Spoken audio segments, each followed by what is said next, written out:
Kalian pasti sudah nggak asing kan dengan bajak laut? Karena dari dulu sudah sangat viral, beredar di media manapun, sampai-sampai dibikin film.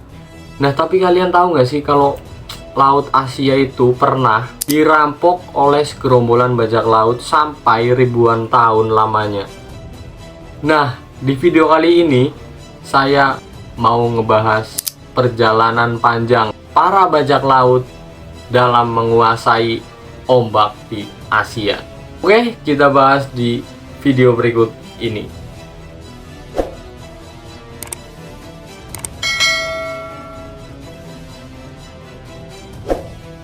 Sejarah perjalanan panjang para bajak laut dalam menguasai ombak Asia.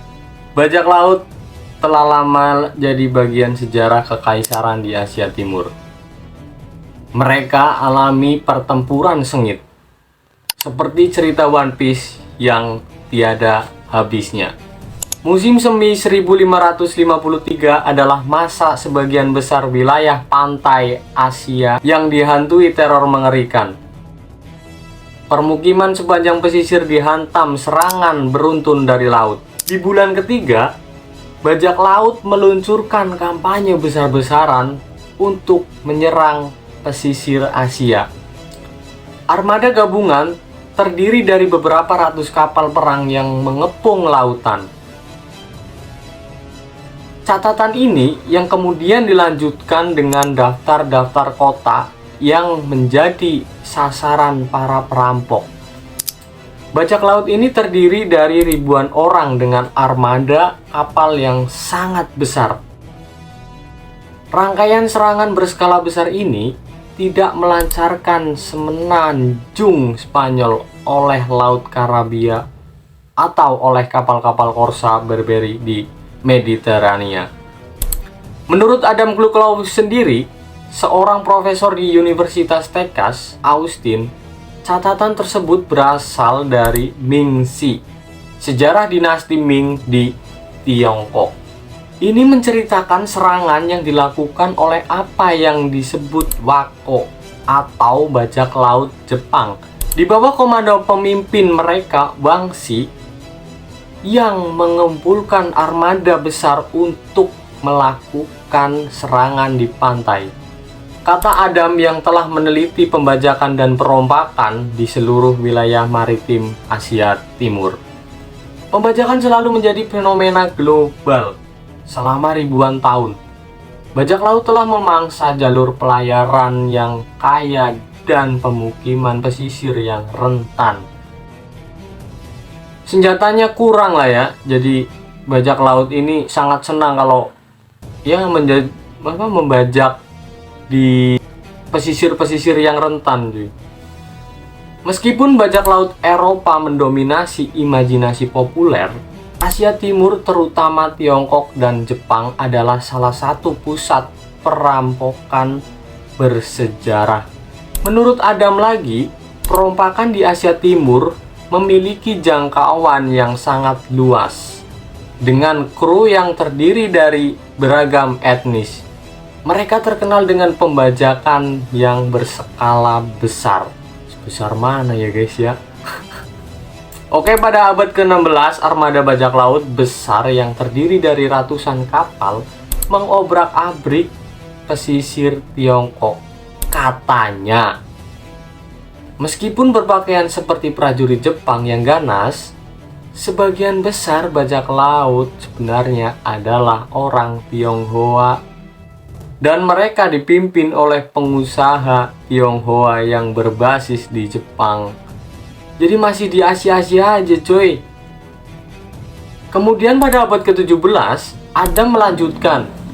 Seorang raja bajak laut baru membentuk organisasi maritim yang akan menantang perusahaan Hindia Timur Belanda yang pada akhirnya menginvasi Taiwan dan mengusir Belanda dari koloni mereka yang berharga di Asia Timur. Pada abad ke-19, seorang wanita Cina kesohor juga muncul dari perdagangan seks kanton untuk memimpin puluhan ribu bajak laut.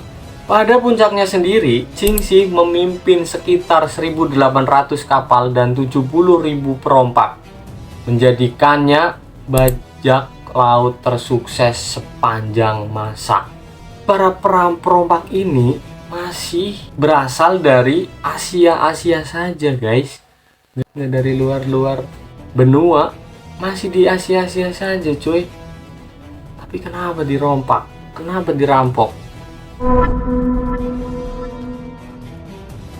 Gambaran umum tentang bajak laut didasarkan pada tokoh-tokoh Eropa yang terkenal. Salah satu yang sering menjadi perbincangan adalah Edward Teach, atau lebih dikenal sebagai Blackbeard. Tokoh-tokoh seperti itu, terutama yang aktif di Karibia dan Atlantik, menjadi sangat terkenal berkat penulis seperti Kapten Carlos Johnson. Melalui karyanya A General History of the Robbery and Murders of the Most Notorious Pirates, Carlos menciptakan citra yang lebih besar dari kehidupan yang merasuk jauh ke dalam imajinasi populer. Bajak laut Asia Timur bagi Adam adalah sejarah yang tak kalah menarik dibandingkan Eropa. Dalam perjalanannya untuk menjadi bajak laut terhebat di Asia Timur, mereka harus melewati 4 siklus yang tak gampang dilakukan oleh bajak laut. Siklus pertama adalah kelompok-kelompok yang kecil yang biasanya mendapat bantuan dari penduduk miskin di daerah pesisir pantai. Mereka terlibat dalam perompakan tingkat rendah dengan menggunakan 1 atau 2 kapal. Meskipun siklus pertama adalah hal yang tak gampang dilalui, sejumlah bajak laut berhasil bertransisi ke tahap 2. Namun perlu dicatat, sebagian besar bajak laut Asia Timur tidak pernah lolos dari fase ini. Menurut kalian kenapa ini, guys?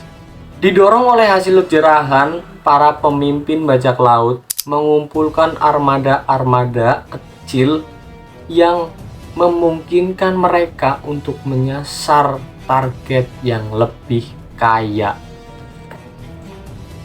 Setelah memiliki sumber daya yang lebih banyak, mereka akan segera mencapai tahap ketiga. Nah, tahap di sini nih yang pada gagal. Di tahap ini mereka telah memiliki ratusan armada laut dan anggota puluhan ribu. Padahal sudah banyak, cuy. Mereka mulai membutuhkan aturan yang jelas, struktur, dan bahkan birokrasi yang lengkap untuk mengelola pendapatan dan sumber daya alamnya. Mereka mengembangkan hierarki yang ketat, menyalurkan hasil jerahan para pemimpin utama.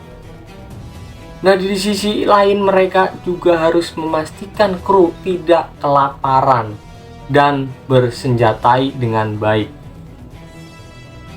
Menurut Adam lagi, pada tahap ketiga ini, para bajak laut menghadapi ujian yang krusial. Negara-negara yang sudah mapan menyadari bahwa kelompok-kelompok tersebut dengan armada yang kuat dan puluhan ribu pejuangnya merupakan ancaman berbahaya yang harus dikooptasi atau dikalahkan. Nah, jadi para negara-negara ini udah tahu bahwa kelompok-kelompok bajak laut ini harus diwaspadai karena mereka mengincar kekayaan orang-orang yang kaya. Di tahap keempat, para perompak dapat membentuk negara de facto mereka sendiri. Adam menjelaskan beberapa perompak Asia Timur terbukti sukses melakukan hal ini. Atau mereka bisa mencari pengakuan dari berintegrasi ke dalam negara-negara Asia yang kuat. Imbuhnya, jika mereka berhasil melewati masa transisi yang sulit ini, para pemimpin bajak laut dapat berubah dari penjahat menjadi laksamana. Armada mereka juga menjadi angkatan laut negara. Namun tindakan ini bahaya bahkan bagi mereka yang paling sukses sekalipun. Nah, begitulah sejarah tentang perjalanan para bajak laut yang menguasai ombak di Asia.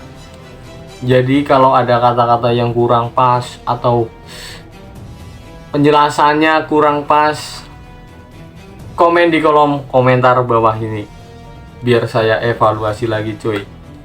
Terima kasih banyak buat kalian yang sudah menonton. Sampai jumpa di video berikutnya.